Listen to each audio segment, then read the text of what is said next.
নীতিহীন INDIA. হ্যাঁ, অবশ্যই বড় একটা প্রশ্নের জায়গা এই মুহূর্তে সামনে আসছে, কারণ নীতি আয়োগের বৈঠক আর তাতে বিরোধী শাসিত রাজ্যগুলির যোগদানের প্রশ্নে রয়েছে এই বিরোধী শাসিত রাজ্যগুলি, যাদের মধ্যে কোনো সমন্বয় নেই, এটা মন্তব্য করেছেন পশ্চিমবঙ্গের মুখ্যমন্ত্রী মমতা বন্দ্যোপাধ্যায়। আর মুখ্যমন্ত্রী মমতা বন্দ্যোপাধ্যায়ের এই মন্তব্যেই এখন আইএনডিআইএ জোটের ফাটল নিয়ে জল্পনা তুঙ্গে। আইএনডিআইএ জোটের অস্তিত্ব নিয়ে প্রশ্ন তুলছেন বিজেপি, এবং ঠিক এই জায়গা থেকে দাঁড়িয়ে যখন আর কিছুক্ষণের মধ্যে নীতি আয়োগের বৈঠক শুরু হওয়ার কথা, সেখানে কংগ্রেস এবং আপ তাদের একটা অবস্থান, অন্যদিকে তৃণমূল কংগ্রেসের এক অবস্থান। কারণ রাজ্যের মুখ্যমন্ত্রী হিসেবে মমতা বন্দ্যোপাধ্যায় তিনি নীতি আয়োগের বৈঠকে যোগ দিতে চলেছেন। ফলত সব মিলিয়ে আজকে চর্চায় থাকবে নীতি আয়োগের বৈঠকে মমতা বন্দ্যোপাধ্যায়ের এই যোগদান, আর অন্যদিকে আইএনডিআইএ জোটের অস্তিত্ব, সেটা নিয়ে বড় প্রশ্ন। চলুন শুরুতে প্রতিবেদনের দিকে দৃষ্টি আকর্ষণ করাই, আলোচনায় আসবো তারপর। দেখুন, contacted us as well. There is no coordination between us and others. Hemant is also coming. So far, my knowledge is concerned. নীতি আয়োগের বৈঠকে যোগ দিতে দিল্লি গিয়েছেন পশ্চিমবঙ্গের মুখ্যমন্ত্রী মমতা বন্দ্যোপাধ্যায়। শুক্রবার সংবাদ মাধ্যমের মুখোমুখি হয়ে এ প্রসঙ্গে তিনি বলেছেন, বিরোধী শাসিত রাজ্যগুলির মধ্যে কোনো সমন্বয় নেই। মুখ্যমন্ত্রীর এহেন মন্তব্য নিয়ে উঠছে একাধিক প্রশ্ন। লোকসভা ভোট মেটার পর থেকেই কি ইন্ডিয়া জোটের শরিকদের মধ্যে ফাটল আরও ত্বরান্বিত হচ্ছে? আর সেজন্যই কি নীতি আয়োগের বৈঠকে ইন্ডিয়া জোটের অবস্থান কি হবে সে বিষয়ে একমত হতে পারল না বিরোধী দলগুলি। ইন্ডিয়া জোটের এই জোট নিয়ে কটাক্ষ করতে ছাড়েনি পদ্ম শিবির। বিজেপি মুখপাত্র শ্রমিক ভট্টাচার্যের প্রশ্ন, ইন্ডিয়া জোট কবে ছিল? ইন্ডিয়া জোটটা কবে ছিল? একটা জয়েন্ট প্রেস কনফারেন্স করতে পারেনি নির্বাচনের আগে, একে অন্যের বিরুদ্ধে লড়াই করেছে বিভিন্ন রাজ্যে। আজকে ওটা নির্বাচনের পরে জোট, সেখানেও তো ঐক্যমত্য নেই। সমস্ত মুখ্যমন্ত্রীরা যদি যোগ দিতেন তাহলে একটা জোটের প্রাসঙ্গিকতা থাকতো। তৃণমূল সুপ্রিমো মমতা বন্দ্যোপাধ্যায় নীতি আয়োগের বৈঠকে যোগ দেওয়ার সিদ্ধান্ত নিলেও এই ইস্যুতে ভিন্ন অবস্থান নিয়েছে অরবিন্দ কেজরিওয়ালের নেতৃত্বাধীন আম আদমি পার্টি। আপ সাংসদ সঞ্জয় সিং জানিয়েছেন, নীতি আয়োগের বৈঠককে আমরা বহিষ্কার করছি। आयोग के बैठक का हम लोग बहिष्कार कर रहे हैं, क्योंकि सरकार के पास न कोई नीति है न योजना है, और राज्यों के साथ जो इन्होंने भेदभाव किया है उसके कारण से हम लोग बहिष्कार कर रहे हैं। মোদি 3.0 সরকারের প্রথম নীতি আয়োগের বৈঠকে গড় হাজির থাকছেন বিরোধী শাসিত একাধিক রাজ্যের প্রতিনিধিরা। এতে এই জোটের অনৈক্যের চিত্রটা আরও একবার স্পষ্ট হলো। নীতি আদর্শকে জলাঞ্জলি দিয়ে শুধুমাত্র ক্ষমতা দখলের লক্ষ্যেই যে এই জোট গঠিত হয়েছিল, নীতি আয়োগের বৈঠকে যোগদানের প্রশ্নে বিরোধী শাসিত রাজ্যগুলির ভিন্ন অবস্থান তারই প্রমাণ, এমনটাই বলছে ওয়াকিবহাল মহল। ক্যালকাটা নিউজ।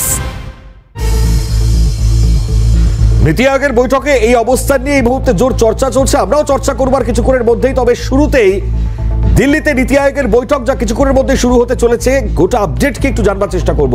সরাসরি চলে যাব নয়াদিল্লি, আমাদের প্রতিনিধি ইন্দ্রাণী দাশগুপ্ত রয়েছেন আমাদের সঙ্গে সরাসরি। ইন্দ্রাণী, আপাততভাবে ছবি কি রয়েছে জানাও।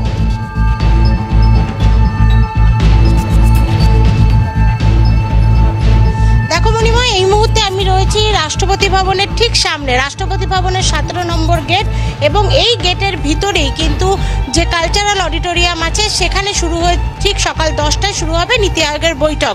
এবং নীতি আয়োগের বৈঠকের পৌরোহিত্য করবেন প্রধানমন্ত্রী নরেন্দ্র মোদী। মূলত 2047 পর্যন্ত বিকশিত ভারত গঠন এবং উন্নত ভারতের যে স্বপ্ন প্রধানমন্ত্রী নরেন্দ্র মোদী এবং কেন্দ্রীয় সরকার দেখছে, তাকে বাস্তবায়িত করার লক্ষ্যেই আজকের এই বৈঠক। এই বৈঠকে কেন্দ্র ও রাজ্যের যে যুক্তরাষ্ট্রীয় পরিকাঠামো তাকে আরও একবার ঝালিয়ে নিতে, কেন্দ্র রাজ্যের সম্পর্ক ও যাতে আরও সুদৃঢ় হয় যে সেই বিষয়টা নিয়ে, এবং কিভাবে অর্থনৈতিক ভারসাম্য রক্ষা করা যায়, অর্থাৎ উন্নয়ন যা কেন্দ্রের পক্ষ থেকে করা হচ্ছে সারা দেশের জন্য, তার প্রত্যেকটি প্রান্তিক মানুষের দরজা পর্যন্ত পৌঁছে যায়, তার জন্য আজকের এই বৈঠক। কিন্তু এই বৈঠকের একটা অন্য রাজনৈতিক তাৎপর্যও আছে। বাজেটকে কেন্দ্র করে, অর্থাৎ বাজেটে সমস্ত বিরোধী দলের রাজ্যগুলোকে বঞ্চনা করা হয়েছে, এই দাবি তুলে ইন্ডিয়া ব্লকের অধিকাংশ শরিক যে রাজ্যগুলি আছে, অর্থাৎ শরিক শাসিত রাজ্যগুলি আছে, তারা কিন্তু আজকের এই বৈঠক বয়কট করেছে। ব্যতিক্রম শুধুমাত্র পশ্চিমবঙ্গের মুখ্যমন্ত্রী মমতা বন্দ্যোপাধ্যায়। গতকাল মমতা বন্দ্যোপাধ্যায় জানিয়েছেন যে 7 দিন আগেই তিনি তার স্পিচ পাঠিয়ে দিয়েছিলেন নিয়ম অনুযায়ী, এবং প্রত্যেকটি রাজ্যের আলাদা আলাদা এজেন্ডা রয়েছে। পশ্চিমবঙ্গের কয়েক লক্ষ কোটি টাকা বকেয়া বাকি রয়েছে কেন্দ্রের কাছে। একই সাথে বাংলা নিয়ে যে বিভিন্ন রকম কথা হচ্ছে, কখনো বলা হচ্ছে উত্তরবঙ্গকে উত্তর পূর্ব ডেভেলপমেন্ট কাউন্সিলের সাথে যুক্ত করে দেওয়া হবে, কখনো কেউ বলছে মালদা মুর্শিদাবাদকে কেটে অন্য একটা রাজ্য করা হবে। এই যে বাংলা ভাগে নিয়ে একটা বিভিন্ন রকম কথা হচ্ছে, সেই বিষয়টা নিয়েও প্রতিবাদ জানাবেন তিনি। এবং সর্বোপরি বাজেটে বাংলার বঞ্চনা, সমস্ত বিরোধী রাজ্যগুলোর যে বঞ্চনা, তাই নিয়ে আজকে বৈঠকে প্রধানমন্ত্রীর সামনে সরব হবেন তিনি। তবে তিনি কিন্তু আর একটা কথাও বলেছেন, যদি তিনি বলতে চাইবেন, যদি তাকে বলতে না দেওয়া হয়, তিনি ওয়াক আউট করে বেরিয়ে আসবেন, অর্থাৎ বৈঠক ছেড়ে তিনি সোজা বাইরে চলে আসবেন। এখানে কিন্তু একটা পলিটিক্যাল টুইস্ট থাকতে পারে, অর্থাৎ মুখ্যমন্ত্রী মমতা বন্দ্যোপাধ্যায় গেলেন, তিনি প্রধানমন্ত্রীর সামনে কথাগুলো বলতে চাইলেন, তাকে বলতে দেওয়া হলো না, তিনি বৈঠক ছেড়ে বেরিয়ে এলেন। এবং দ্বিতীয়ত যেটা, যে কংগ্রেস, গতকাল মুখ্যমন্ত্রী বলেছে যে কংগ্রেস বা ইন্ডিয়া জোটের মধ্যে একটা সমন্বয়ের অভাব ছিল, কারণ গত মঙ্গলবার মল্লিকার্জুন খাড়গের বাড়িতে যে বৈঠক হয়, সেই বৈঠক ছিল বাজেট নিয়ে ইন্ডিয়া জোটের রণকৌশল পার্লামেন্টের ভেতরে কি হবে তার জন্য। কিন্তু হঠাৎ করেই কংগ্রেস জানিয়ে দেয় যে তাদের শাসিত যে রাজ্যগুলো আছে তাদের মুখ্যমন্ত্রীরা এই বৈঠকে যোগ দেবেন না। তারপরে আমরা দেখি এম.কে. স্ট্যালিন, ভগবন্ত মান, পিনারাই বিজয়ন সহ একের পর এক বিরোধী দলের বিরোধী শাসিত যে রাজ্যগুলো আছে তাদের মুখ্যমন্ত্রীরা জানিয়ে দেন এই বৈঠকে তারা যোগ দেবেন না। ঠিক এখানেই প্রশ্ন তোলেন মুখ্যমন্ত্রী, তিনি বলেন এক্ষেত্রে একটা সমন্বয়ের অভাব ছিল, যদি আগে থেকে সিদ্ধান্ত নেওয়া হতো যে এক্স্যাক্টলি এবারে একত্রে সিদ্ধান্ত নিলে অন্য কিছু ভাবতাম। নীতি আয়োগের বৈঠকের আগে মমতা বন্দ্যোপাধ্যায়ের মুখ থেকে ঠিক এই মন্তব্য বেরিয়েছিল ইন্দ্রাণী। আমি আপাতত ধন্যবাদ জানাই, পরিস্থিতির দিকে নজর রাখো, এক্সক্লুসিভ তোমার মাধ্যমে সিএনএন দর্শকদের কাছে পৌঁছে দেবো নীতি আয়োগের বৈঠকের সম্পূর্ণ ছবি। তবে যেটা ইন্দ্রাণী বলছিল যে পলিটিক্যালি একটা সিচুয়েশন ক্রিয়েট হতে পারে, মানে আজকে দিনভর এই নীতি আয়োগের বৈঠকে আমাদের নজর থাকতে চলেছে ডেফিনেটলি। আর আমি আরো একবার জানাই, এই দিল্লিতে নীতি আয়োগের বৈঠকে প্রধানমন্ত্রীর সভাপতিত্বে এই নীতি আয়োগের বৈঠকে যোগ দিতে দিল্লিতে মুখ্যমন্ত্রী মমতা বন্দ্যোপাধ্যায়। আর নীতি আয়োগের বৈঠক নেই কংগ্রেস আপ, বিরোধী জোটের সমন্বয়ের অভাব, আইএনডিআইএ জোটে ফাটল, আইএনডিআইএ জোটের লাইনের বাইরে গিয়ে সিদ্ধান্ত নিলেন মুখ্যমন্ত্রী। তাই কি বকেয়া আদায়ে দিল্লি ছুটলেন তিনি? এখন নীতি আয়োগের এই বৈঠক নিয়ে যেভাবে বিরোধী জোট আইএনডিআইএ দ্বিধাবিভক্ত, অবিজেপি রাজ্যের প্রায় সব মুখ্যমন্ত্রী আগামী অর্থাৎ আজকের এই 27 জুলাই নীতি আয়োগের বৈঠক বয়কট করলেও মুখ্যমন্ত্রী মমতা বন্দ্যোপাধ্যায় যোগ দিচ্ছেন, তা নিয়েই বড় প্রশ্নের জায়গা। নীতি আয়োগের বৈঠকে মুখ্যমন্ত্রী মমতা বন্দ্যোপাধ্যায়ের উপস্থিতি, আইএনডিআইএ জোটের লাইনের বাইরে গিয়ে সিদ্ধান্ত নিলেন মুখ্যমন্ত্রী, জোর জল্পনা এবং এর সঙ্গে চর্চা চলছে। চলুন আমরা এর আগে মুখ্যমন্ত্রী কি বলেছেন একবার শুনিয়ে দিই। নীতি আয়োগের বৈঠকে যোগদানের এই গোটা প্রসঙ্গ নিয়ে তার কি মন্তব্য শুনুন।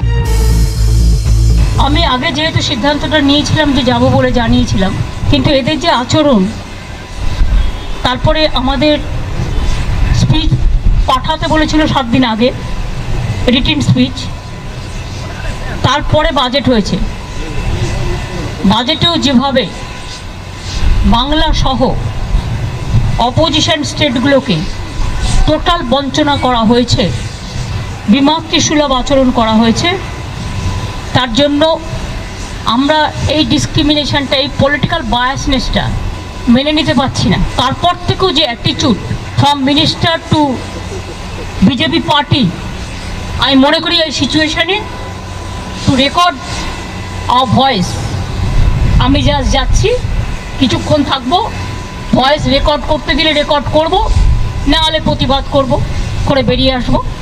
সুতরাং চেষ্টা করব আমার স্টেটের হয়ে কথা বলা, এবং আমি যত দিটানি হেমন্ত যাচ্ছে ওর স্টেটের হয়ে কথা বলবে। সুতরাং আমরা on behalf of us will speak for everybody. মানে সত্যি যদি বাংলার প্রতি বঞ্চনা হয়ে থাকে, যে অভিযোগ রয়েছে, আর সত্যি যদি বকেয়া আদায় দিল্লিতেই ছোটেন মমতা বন্দ্যোপাধ্যায়, তাহলে তার মুখ থেকে যে মন্তব্যগুলো আমরা পেলাম, এটা পলিটিক্যাল মন্তব্য ছাড়া আর কি বলে আপনারা মনে করেন? আপনাদের উদ্দেশ্য আমার এই প্রশ্ন থাকলো।